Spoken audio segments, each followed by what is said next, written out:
Imagine applying makeup that makes your skin perfect, flawless, porcelain smooth. The kind of beauty that turns heads, opens doors, and secures your future. Now imagine that same makeup slowly eating your face. Not metaphorically, not eventually, but literally consuming the skin, breaking down tissue, creating wounds that no amount of cosmetic could ever hide again. And imagine knowing this, feeling the burning, watching the damage spread, but applying it anyway, every single day. Because stopping meant revealing what you'd become, and revealing that meant losing everything. This happened, for generations, across Europe, to women who were not vain or foolish, but trapped in a world that valued their appearance above their survival. In early modern Europe, pale, flawless skin was not a preference. It was a requirement, a marker of class, virtue, and marriageability. Without it, a woman's prospects diminished, her value decreased, her future narrowed. So when cosmetics promised instant perfection, women used them, even when those cosmetics contained lead, mercury, arsenic, substances already known to be poisonous. The makeup worked. At first, the skin looked flawless. Society rewarded the results. And by the time the damage became visible, women were trapped in a cycle they couldn't escape. The cosmetic that hid imperfections became the thing that created them. And the only way to hide the new damage was to apply more poison. This is the story of beauty that turned corrosive. Of a standard so rigid that women sacrificed their faces to meet it. Of how silence and pressure created a slow-motion catastrophe that everyone saw happening but no one stopped. Tonight, we reveal the history of the makeup that didn't just decorate faces. It destroyed them. In early modern Europe, roughly the 1500s through the 1700s, a woman's face was not her own. It belonged to society, to judgment, to a system that measured her worth almost entirely by how she looked. And the standard was clear: pale, smooth, unblemished skin. Anything less was failure. This was not about vanity. This was about survival. Because in that world, a woman had limited power over her own life. She could not own property in most places, could not pursue most professions, could not vote or control her own finances in many circumstances. What she could do was marry well. And marriage determined everything else. Security, status, survival. And marriage required beauty. Not just attractiveness, but a specific, demanding standard that most women could not naturally meet.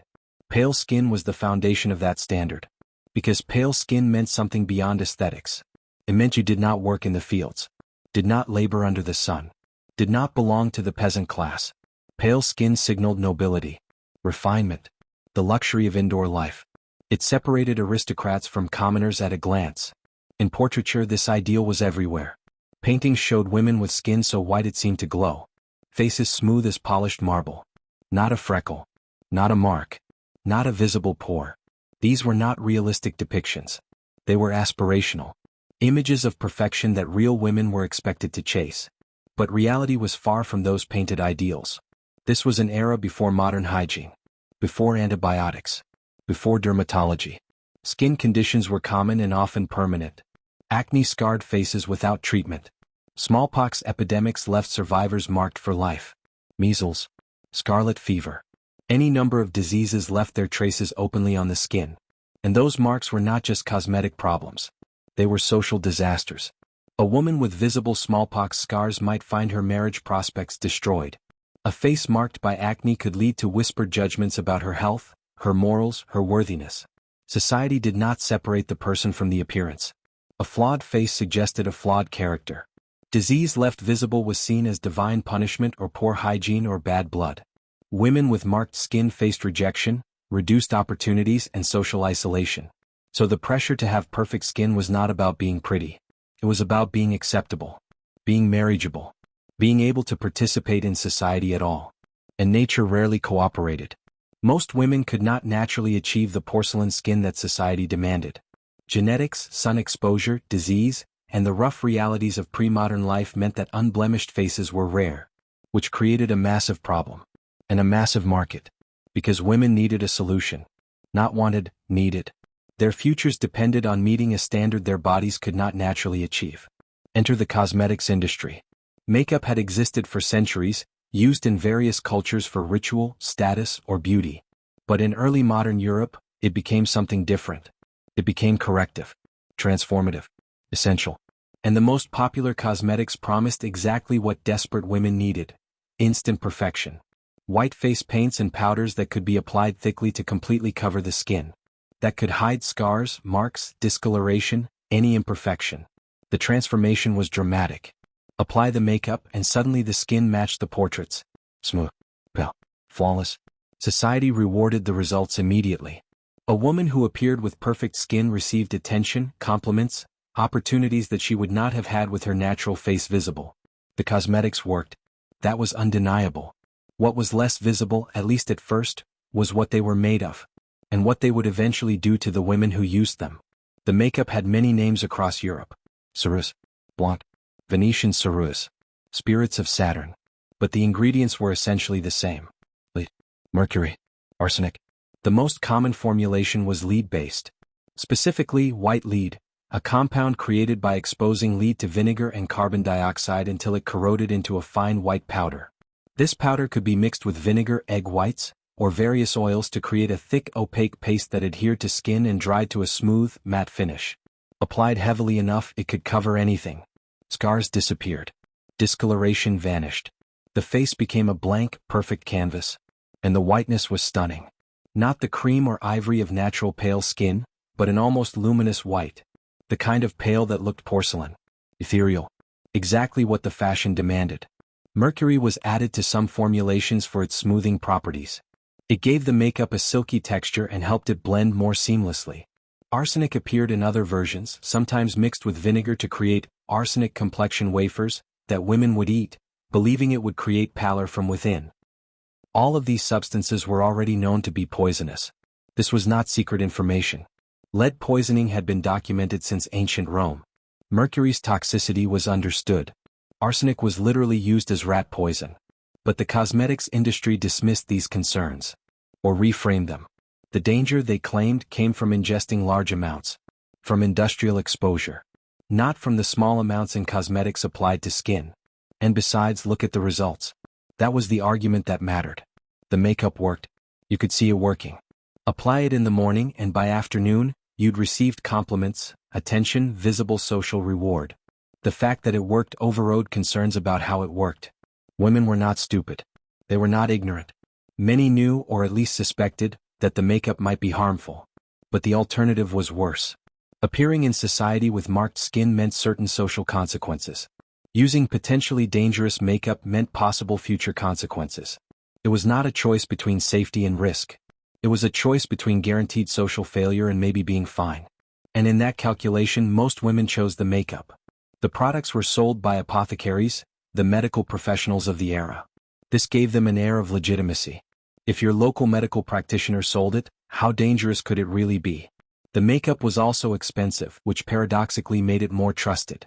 Cheap products might be questionable, but these were luxury cosmetics.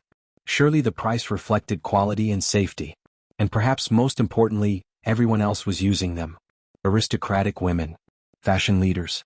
If the makeup was truly dangerous, why would women of status and education apply it daily? This social proof overrode individual doubt. The thinking was, if this were truly harmful, society would stop using it. Since society continues using it, it must be safe enough. But society doesn't work that way. Collective behavior can normalize harm for generations before anyone admits the truth. And the truth was that these cosmetics were never safe. Not in small amounts. Not when applied correctly. Not when purchased from reputable apothecaries. The toxicity was inherent to the ingredients. And the damage, once started, was progressive and irreversible. But that damage took time to reveal itself. And in the meantime, the cosmetics did exactly what they promised. They made women beautiful. By society's standards. In ways that opened doors and created opportunities. And for a while that seemed worth any risk. Until the risk stopped being theoretical. The damage did not announce itself immediately. It crept in slowly, giving women just enough time to become dependent before revealing its true cost. At first, the symptoms were mild enough to dismiss. A slight burning sensation when the makeup was applied. Some redness when it was removed. Skin that felt tender or sensitive. These were actually warning signs. The lead and mercury were beginning to damage the skin's protective barrier. But women interpreted them differently. Many believed the burning meant the product was working, purifying the skin, drawing out impurities. Some apothecaries even encouraged this interpretation, claiming that quality cosmetics should create a slight warming sensation. So the early warnings were ignored. Or worse, taken as proof of effectiveness. Over weeks and months, the symptoms intensified. The skin began to thin, lost its natural resilience, became more fragile and prone to irritation. Fine lines appeared even on young women. The skin's ability to heal itself diminished. Small scratches or blemishes that should have faded quickly instead lingered, sometimes worsening. Then came the discoloration. Areas where the makeup was applied most heavily began developing gray or greenish patches as the lead oxidized within the skin tissue. The complexion, which the makeup was meant to perfect, was actively degrading. But here's where the trap closed. Because the damage created new imperfections that needed to be hidden. Source: discoloration. Thinning skin that showed underlying veins and capillaries.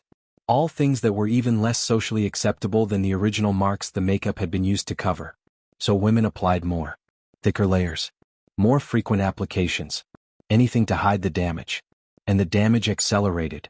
Lead and mercury are cumulative poisons. They build up in the body over time. With each application, more toxins absorbed through the damaged skin barrier. The body could not eliminate them fast enough. They accumulated in tissue, organs, bones. The face bore the most visible consequences. But the damage was systemic. Hair loss became common. Teeth loosened and fell out. Tremors developed in the hands. Some women experienced cognitive effects, confusion, memory problems, personality changes. But the face was what society saw. And the face was deteriorating in ways that could no longer be hidden. The skin began to break down in earnest. Lesions formed. The tissue beneath the makeup became raw and weeping. In severe cases, the skin actually ulcerated, creating open sores that refused to heal. The makeup that had once created a perfect surface could no longer adhere properly to the damaged skin. It would crack, flake, slide off in patches. Women found themselves applying and reapplying throughout the day, desperately maintaining the illusion of flawless skin even as the reality beneath grew more horrifying. And they could not stop. Because stopping meant revealing faces that had been eaten away by years of toxic cosmetics.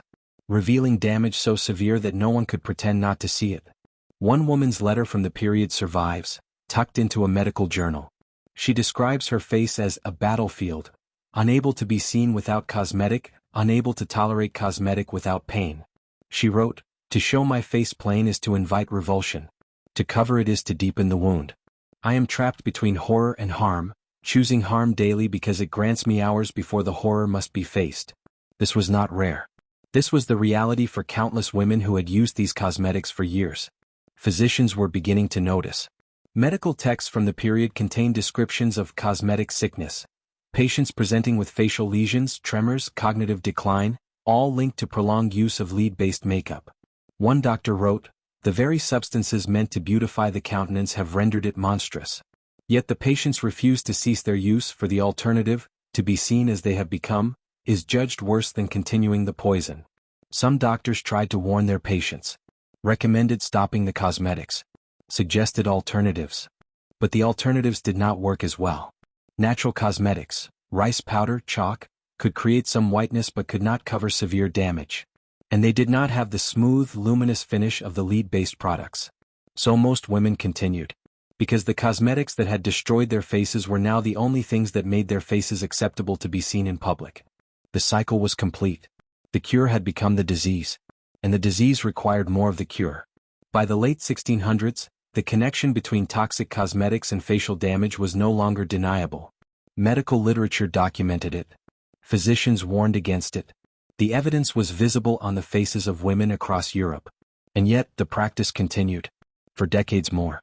Because acknowledging the harm required asking uncomfortable questions. Questions that challenged profitable industries, powerful social norms, and comfortable assumptions about beauty and class. Easier to find other explanations. The medical community split. Some doctors warned explicitly against lead-based cosmetics, writing treatises on the dangers and documenting case studies of disfigurement. But others pushed back. They argued that the problem was not the cosmetics themselves but misuse. Women were applying too much, using it incorrectly, purchasing inferior products from untrustworthy sources. This framing was appealing because it placed responsibility on individual women rather than on the products, the industry, or the society that demanded their use. If a woman's face was damaged, she must have been careless, excessive. She should have known better. Should have used the cosmetics properly. Never mind that there was no safe way to use lead on skin. Never mind that proper use was an invention designed to protect manufacturers from liability. The blame shifted to the victims. And victims, convinced they were at fault, often defended the very products destroying them. Apothecaries continued selling the cosmetics. The profit margins were substantial. The customer base was large and loyal, not by choice but by necessity. Women who had used these products for years could not easily stop without revealing the damage. So the apothecaries kept selling. And when criticism arose, they simply refined their messaging. For external use only. Apply sparingly. Not recommended for sensitive skin. Legal disclaimers that created the illusion of responsibility while changing nothing about the actual danger. Fashion leaders and aristocratic women continued using the cosmetics as well. For them, the calculations were different. They had access to the most expensive versions, prepared by the most skilled apothecaries. They could pay for constant medical attention. And most importantly, they could retreat from public life if their faces became too damaged, hidden away in private estates where appearance mattered less. Working women had no such luxury. They needed to be visible, employable, marriageable. They had to maintain appearances no matter the cost. This created a class divide in who suffered most visibly. Wealthy women could hide their damage behind closed doors. Poor women had to keep applying poison to keep working. Gradually, very gradually, alternatives began to emerge. Rice powder became more widely available. Zinc oxide, less toxic but less effective, appeared in some markets. The formulation started to shift, incorporating less lead, though still dangerous amounts. This change did not come from medical advice or ethical concern. It came from the fact that the damage had become impossible to ignore. Too many women with destroyed faces. Too many deaths from lead poisoning. Too much evidence that could not be explained away. The fashion began to shift, slowly, toward more natural looks. But even this shift carried a cruel irony. Because by the time society decided that heavily painted faces were no longer desirable, thousands of women had already paid the price for meeting the previous standard. Their faces bore permanent scars from trying to look the way society had demanded. And now, society was moving on to a new standard they could no longer meet. The cosmetics that had promised beauty had delivered disfigurement. And the society that had demanded the beauty offered no compensation for the disfigurement. Just a quiet shift to new standards. Leaving behind the women who had sacrificed their faces to meet the old ones. The lead-based cosmetics eventually faded from common use. By the late 1800s, makeup formulations had changed. Not because society had learned a lesson about beauty standards or product safety, but because the specific danger of lead had become too obvious to continue defending. But the pattern those cosmetics represented never went away. Because the story of toxic makeup is not really about lead or mercury or arsenic. It's about what happens when beauty becomes a requirement instead of a choice. When appearance determines worth. When natural variation is treated as failure. When women must modify their bodies to meet arbitrary standards in order to be considered acceptable. In that environment, danger becomes secondary to conformity. Health becomes negotiable. And products that harm can flourish because refusing them means guaranteed social consequences while using them means only possible physical ones. The lead-based cosmetics are gone. But the dynamic they exploited remains. The pressure to meet impossible standards. The willingness to risk health for appearance. The way society rewards conformity and punishes visible difference. Modern examples are everywhere.